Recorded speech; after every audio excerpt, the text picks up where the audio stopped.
Buat kalian yang mau mensupport channel ini dengan donasi atau emang sekedar mau beli mimin kopi, kalian bisa pilih antara Super Thanks atau Saweria.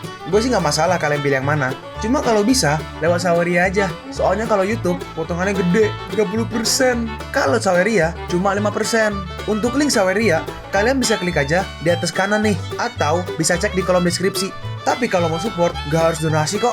Dengan kalian nonton sampai habis dan memberikan like pada video ini, itu udah ngebantu banget buat support channel ini. Oh iya, kalian juga bisa join nih ke grup Telegram komunitas cerita manhwa yang baru. Untuk linknya gue tampilin di layar ya. Tapi kalau malas ngetik, cek aja kolom deskripsi. Di sana kalian bisa sharing nih topik seputar manhwa dan kawan-kawan, dan juga ketemu teman baru. Kalau mau info terbaru dari Mimin, misalnya upload kapan atau misalnya ada telat upload, Mimin pasti akan langsung infokan di Telegram. Makanya jangan lupa join ya. Gak perlu berlama-lama lagi, kita mulai aja ceritanya.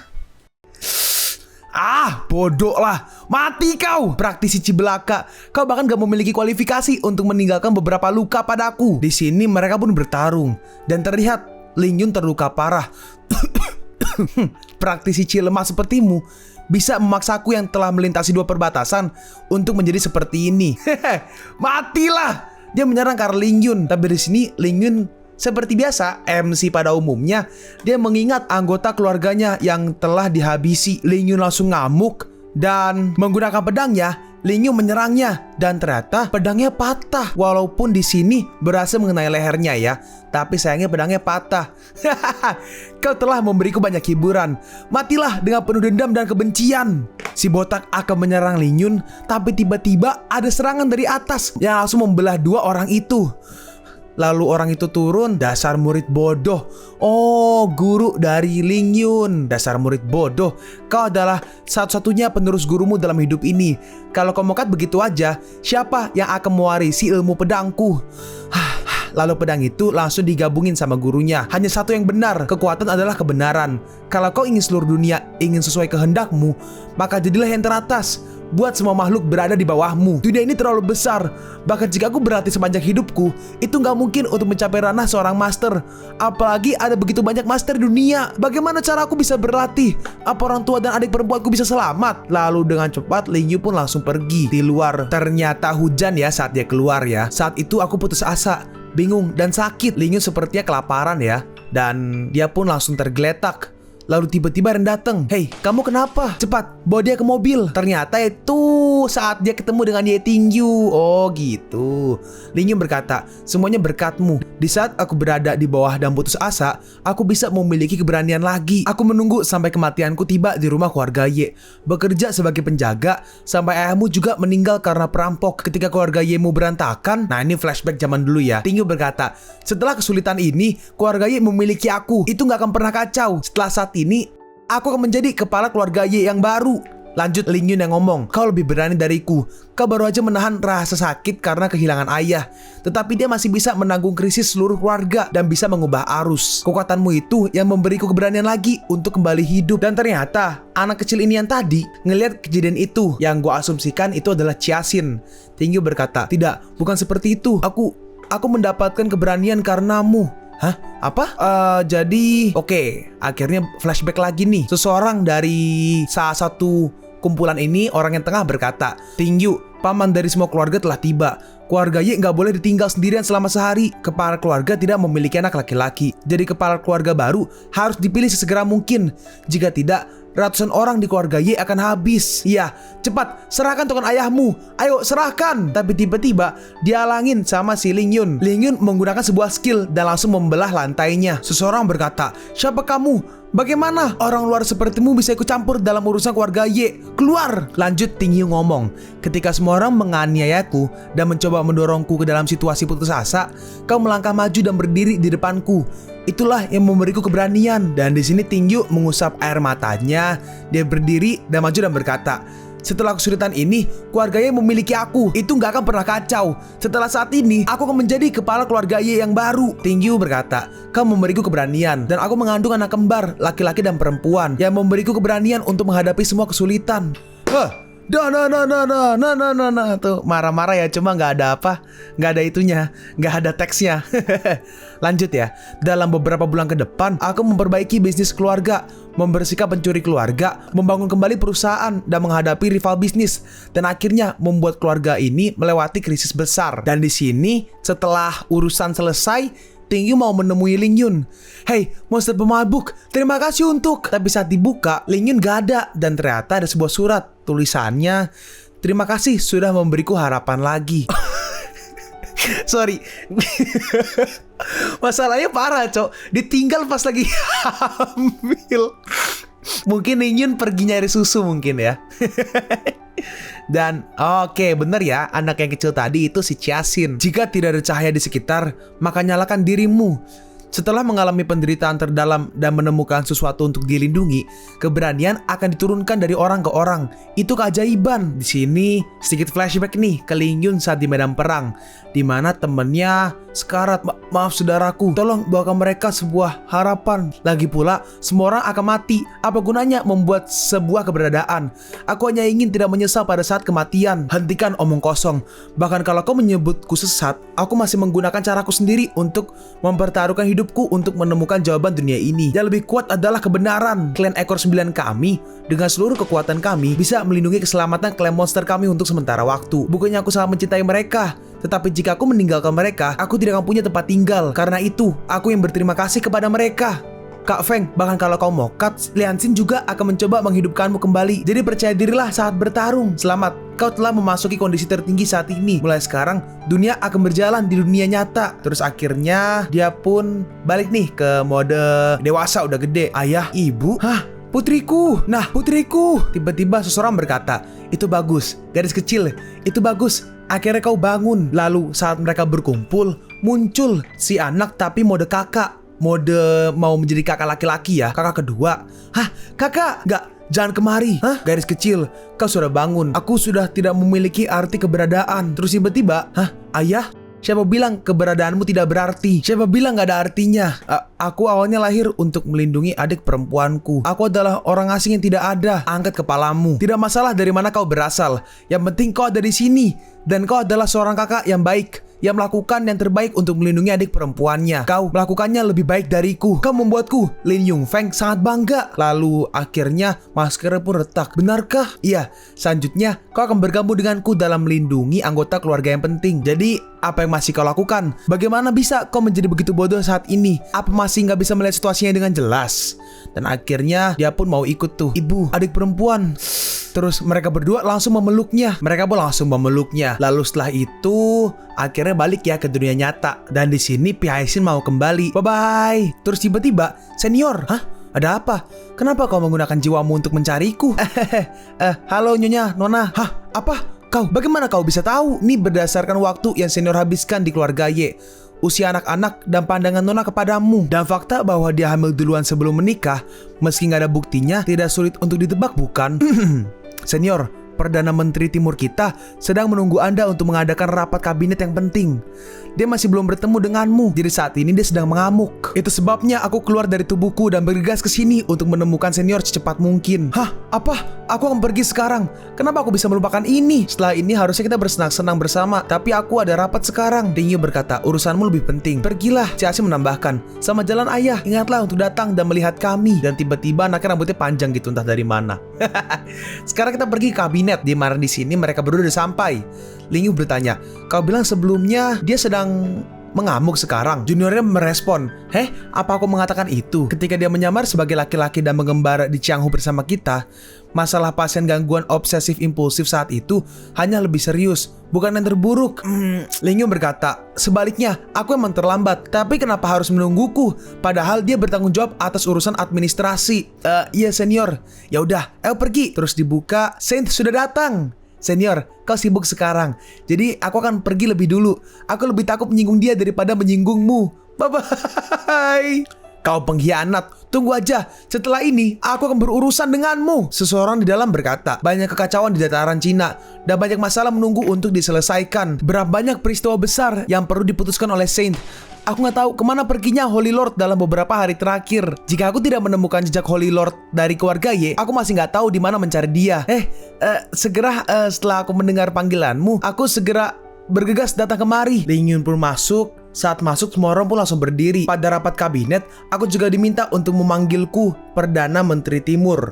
Iya, Perdana Menteri Timur. Saat Ling Yun duduk, dia pun juga BTW itu cewek ya. Si cewek berkata, ini adalah harusnya Perdana Menteri Timur ya harusnya ya. Dia berkata, ini adalah dokumen resmi yang perlu disetujui oleh Holy Lord dalam waktu dekat, yang melibatkan diplomasi, restrukturasi organisasi, pendidikan mata pencaharian masyarakat, dan pengangkatan pejabat di atas tingkat provinsi. Ini para Perdana Menteri bisa mengurus semua ini. Lalu apa gunanya keberadaanku?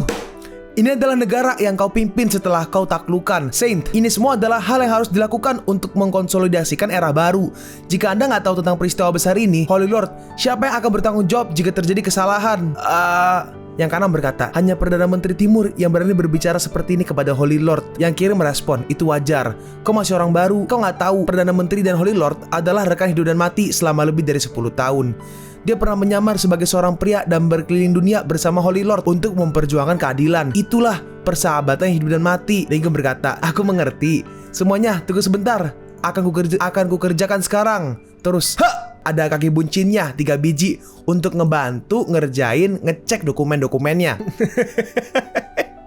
Wah, luar biasa. Dan selesai. Terus buncinya pun langsung hilang. Keahlian ilahi dari Holy Lord memang tidak tertandingi. Ini sepele. Setelah menyetujui dokumen-dokumen ini, aku tahu bahwa Perdana Menteri Timur dan semua orang telah bekerja keras dan bekerja tanpa lelah. Karena adalah masa depan dataran Cina yang akan menjadi pilar negara.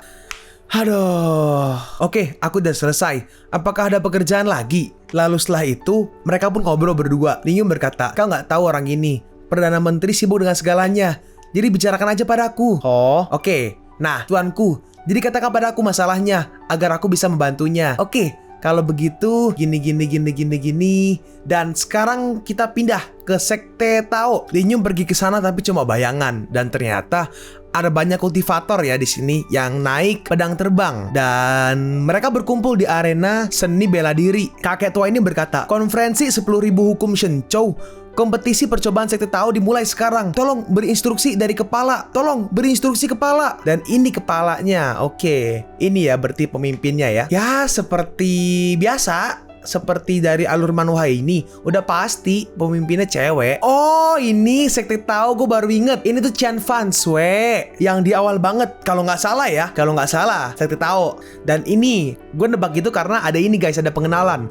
Putra Qian Fanshui, yaitu Qian Feng. Kekuasaan awal Shenchou menjadi damai itu tidak mudah. Masih ada kekhawatiran tersembunyi. Musuh asing sedang menonton kita. Orang-orang di generasiku bersumpah untuk menjaga kedamaian dunia. Jadi pertahankan kedamaian Shenchou. Aku nyatakan ujian konferensi 10.000 hukum dimulai sekarang. Baik, si kakek melanjutkan. Mulai kualifikasi terlebih dahulu. Ada total 500 pendaftar, dibagi menjadi 32 daerah pemilihan. Silahkan pergi ke undian untuk mendapat nomor urutan. Kualifikasi mengadopsi pertandingan sistem gugur, dan pemenang akhir akan berpartisipasi di final dan melakukan kompetisi poin. 8 peserta dengan poin tertinggi akan menjadi perwakilan Sekte Tao dan berpartisipasi dalam konferensi 10.000 hukum Shenchou yang pertama. Dan di sini Qian Fanshui dapat 35. Maksud gue anaknya Qian Feng. Di sini Qian Fanshui lagi duduk, lagi lihat-lihat. Tiba-tiba ada yang ngomong ke Qian Fanshui, "Di mana anak kita?" "Hah? Kepala sekte? Ada apa?" Tidak ada." Semua orang terus menonton pertandingan. "Ayo terus menonton." Terus dia duduk lagi. Dalam hati Qian Fanshui, "Kenapa kau tidak memberitahuku kalau kau datang ke sini? Kau sudah membuatku malu di depan orang-orang." Ternyata ada Ling Yun di sebelahnya. Kan tadi kan ngilang kan? Ling Yun berkata, "Bukankah aku datang ke sini dengan tergesa-gesa untuk berdiskusi dan menyelesaikan masalah putra kita?" Qian Fanshui berkata, dia akan bermain di lapangan nomor 16. Nah ini ya, lapangan nomor 16, nomor 35 dan nomor 36. Maju. Terus tiba-tiba ada yang datang nih, gede banget badannya. Saya nomor 36 dari Qiptong, murid sekte dalam generasi ke-36, Tashan. Ling Yun bertanya, Hey, apa itu putra kita? Kenapa dia besar sekali?" Kepala, kamu kenapa?" Tidak apa-apa. Semua orang teruslah menonton pertandingan." Qian Fanshui membalas, apa matamu buta? Menganggap dia putramu yang bahkan gak ada mirip-miripnya denganmu. Ling Yun merespon, sepertinya aku mengidap penyakit di mana setiap aku melihat anak-anak yang baru aku temui, aku takut dia tiba-tiba menjadi anakku sendiri. Itu lihat anakmu di sana. Yang satu lagi ya, yang ini ya, Qian Feng. Qian Feng, kuil misteri, murid luar, generasi ke-36. Pertandingan dimulai. Nomor 36 sial sekali. Si orang gede nih dia memunculkan serangannya yang ternyata adalah batu-batu. Dia membentuk badannya pakai armor nih, pakai armor batu. Dalam hati Ling Yun, generasi baru sekte Tao benar-benar berbakat. Bocah cabi itu sudah mencapai Estate Emperor Realm di usia muda. Qian Fanshui merespon, ini adalah hasil penelitian berkelanjutan dari leluhur kita tentang asal-usul Taoisme dan inovasi. Tentunya juga tidak terlepas dari kerja keras para murid generasi baru. Dan yang lebih penting, lebih penting, ya, Saint, berkat dunia damai yang telah kau ciptakan, mereka bisa berkembang. Ini adalah keinginan seumur hidupku. Terus tiba-tiba si bocah cabi itu, ya bocah yang badannya gede, tiba-tiba langsung terempas dan langsung kalah. Nomor 35 menang, nomor 36 tereliminasi. Ling Yun bertanya, ini kenapa kekuatan dapat dicapai selama periode pelatihan Qi? Subtitlenya salah lagi. Tuh, sama ya. Ini, mengapa kekuatan pembentukan pil? Ini, mengapa kekuatan pembentukan pil dapat dicapai selama periode pelatihan Qi? Ini subtitle salah lagi. Terus gue gak tau ngomong apa. Lanjut, karena biasanya kan gue cek Inggris ya kan. BTW versi Inggris untuk komik ini cuma sampai chapter 30 doang kayaknya ya. Kalau gak salah apa 35 gitu. Sedangkan ini chapter udah lumayan jauh. Lalu beberapa jam kemudian, nomor 35 versus nomor 41 di lapangan kelima. Qian Feng maju, tapi di sini terlihat sudah kelelahan melawan seseorang yang sedang bertopeng tuh. Ralat, nggak bertopeng, ternyata emang mukanya gitu. Wah, nomor 41 beruntung sekali. Ling Yun bertanya, apa yang terjadi? Di sini terlihat ya, si Qian Fanshui sedikit concern, sedikit khawatir. Di sini, Qian Fanshui kelelahan, lalu diserang oleh si nomor 41 dan dengan cepat dia pun langsung kalah dan terempas. Keluar lapangan, nomor 41 menang. Lalu kita langsung lompat time skip ke malam hari, dimana karena Qian Feng kalah, dia kesal dan dia mulai memukuli batu. Dia pun mulai latihan lagi. Mereka berdua menontonnya. Lalu Ling Yun dia mengecek dantiannya kalau nggak salah ya, dantian dan meridiannya. Bagaimana bisa? Qian Fanshui berkata, seperti yang kau lihat, dantian dan meridiannya beberapa kali lebih tebal dari orang biasa. Untuk mengatakan bahwa dantian dan meridian orang biasa seperti dinding usus, tapi itu seperti lapisan tebal gel yang sangat keras. Gak heran, dantian dan meridiannya lebih tebal, tangguh seperti senjata air bertekanan tinggi, dan daya keluaran Qi beberapa kali lipat dari orang biasa. Jika seseorang mencapai tahap Nascent Soul, seseorang dapat bebas memobilisasi energi langit dan bumi. Mengeluarkan mana yang tidak normal seperti ini pasti akan dapat melompati level dan mengalahkan para dewa. Tapi yang terjadi selanjutnya adalah karena dantian dan meridian yang begitu tebal, gak mungkin untuk menyimpan Qi. Itu gak akan dapat memadatkan Qi yang cukup untuk membangun fondasi. Apalagi Nascent Soul, tidak ada harapan untuk membangun fondasi dalam hidup ini. Qian Fanshui bertanya, bagaimana perasaanmu setelah melihatnya? Ling Yun balik bertanya, bagaimana dengan anak kita? Memikirkanku sebagai kepala sekte Tao yang agung, memimpin 20.000 murid sekte Tao, menyusun strategi dan melakukan sesuatu dengan mudah. Hanya ketika menyangkut putraku, aku gak bisa berbuat apa-apa. Bukti bahwa identitas dia adalah putra dari kepala sekte Tao sudah menjadi pusat perhatian, dan juga dia mendapat kedengkian dan ketekanan dari teman sebayanya. Semua orang memanggilnya di belakang, memanggilnya sebagai jenius sebentar. Hei, lihat itu, jenius 1 detik. Sebagai anak kepala sekte, dia memalukan sekali. Lanjut yang ngomong Qian Fanshui, tapi dia gak pernah menunjukkan kemarahan atau kehilangan di depan orang lain. Hanya aku ibunya yang tahu. Setiap kali dia kesakitan, dia akan datang ke sini untuk berlatih keras sampai kelelahan. Ketika dia masih kecil, dia akan datang kepadaku untuk mengeluh ketika dia sedih. Dia akan datang kepadaku untuk memelukku ketika dia terluka. Dan dia akan datang kepadaku untuk memberitahuku apa yang ada di pikirannya. Namun dalam 2 tahun terakhir, kata-katanya semakin berkurang. Jika aku bertanya sesuatu padanya, dia hanya akan menggelengkan kepalanya. Bahkan jika dia berdekar hebat denganku, bahkan jika aku bertanya dengan lantang kenapa aku melahirkannya, itu membuatnya sangat kesakitan. Bahkan jika dia menangis di depanku, semakin dia seperti ini, semakin aku tertekan. Menjadi ibu yang baik itu bahkan lebih sulit daripada menjadi kepala sekte. Aku akan mencobanya. Qian Fanshui bertanya, apa kau punya solusi? Ling Yun menjawab, biarkan aku dan putraku berbicara antar laki-laki terlebih dahulu. Apa yang mau kau lakukan? Teknik peremajaan. Di sini Ling Yun pakai teknik peremajaan, jadi sekarang dia lebih muda. Ling Yun berkata, untuk sementara apapun yang terjadi, jangan keluar. hitung terus langsung. Di sini masih latihan 397, 398, 399. Terus tiba-tiba seseorang datang dan berkata, seorang murid Tao yang bermartabat bukannya memperhatikan metode membangun fondasi Qi, tapi bersembunyi di sini dan mengambil cara yang tidak berguna seperti latihan tubuh dan penguatan tulang. Apa sekte Tao kehabisan bakat? Kalian pun sampai di penghujung video ini. Kalian mau tahu lanjutan chapter ini? Atau manhwa menarik lainnya? Makanya, jangan lupa subscribe biar kalian gak ketinggalan kalau gue upload video baru. Jangan lupa like, komen, dan share ke teman-teman kalian supaya channel ini bisa lebih berkembang ke depannya. Segitu dulu dari video cerita manhwa. Gua Sabik undur diri. See you on the next video. Zaijian!